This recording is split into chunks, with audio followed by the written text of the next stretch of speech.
बिस्मिल्लाहिर्रहमानिर्रहीम, अस्सलाम वालेकुम। मैं हूँ आसिफ और आप देख रहे हैं आसिफ फूड एंड टेस्ट। तो दोस्तों, आज मैं आपके लिए आलू के शामी कबाब की रेसिपी लेकर आया हूँ। ये कबाब देखने में तो खूबसूरत हैं ही, लेकिन खाने में उससे कहीं ज़्यादा टेस्टी और यमी है। कोई लंबी चौड़ी रेसिपी नहीं है, सिंपल सी रेसिपी है। आई होप कि ये रेसिपी आपको पसंद आएगी। तो वीडियो को स्किप ना कीजिएगा, एंड तक देखिएगा ताकि आपको रेसिपी की समझ आ जाए। तो बिस्मिल्लाहिर्रहमानिर्रहीम। यहाँ पर हमने लिए हैं बाउल में हाफ़ kg बॉइल्ड पोटैटोज़, जिन्हें हमने अच्छी तरह से मैश कर लेना है। कोशिश कीजिएगा कि जो आलू हैं इनको आपने ज़्यादा बॉईल करना है, ताकि जब आप इनको मैश करें तो इनके अंदर लम्स और गुठलियाँ बिल्कुल भी ना हों। लम्स और गुठलियाँ होंगी तो उससे जो आपके कबाब हैं टूट जाएंगे। तो अच्छी तरह से आपने आलू जो हैं इन्हें मैश कर लेना है। आलू मैश करने के बाद इसमें हम ऐड कर देंगे 4 टेबल स्पून खुशबू के लिए हरा धनिया।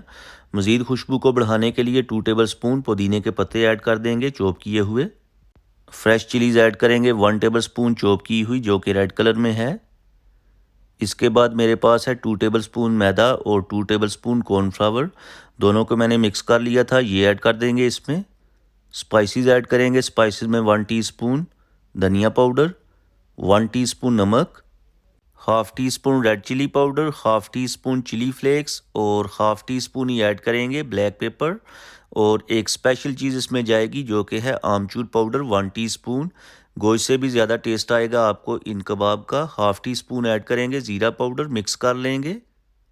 और ये जो स्पाइसेस हमने ऐड किए हैं ये हाफ़ kg आलू के लिए हैं। चाहें तो आप इन स्पाइसेस को कम या ज़्यादा कर सकते हैं। तो चलें जी, यहाँ पर हमने सारी चीज़ों को अच्छी तरह से मिक्स कर लिया है। अब आपने क्या करना है, हाथों को वॉश करके थोड़ा सा ग्रीसी कर लेना है और इस तरह करके आपने बैटर ले लेना है। जितनी आपने टिक्की बनानी है उसका उसी साइज़ से आपने एक बाउल सा बना लेना है इस तरह करके। और बाउल बनाने के बाद आपने दूसरे हाथ पे रख के हल्का सा प्रेस कर लेना है, बिल्कुल आसानी के साथ हो जाएगा। ये देखें, कोई भी मुश्किल काम नहीं है। तो इसी तरीके से आपने सारे कबाब तैयार कर लेने हैं। तो यहाँ पर हमने सारे कबाब तैयार कर लिए हैं।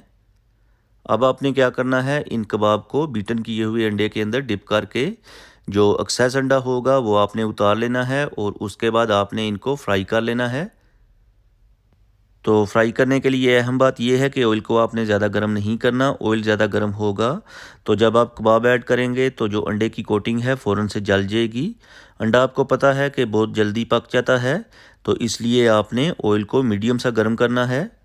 चूँकि ये सारी चीज़ें पहले से ही पकी हुई हैं, तो जस्ट हमने जो अंडे की कोटिंग की है इसको हमने कुक करना है।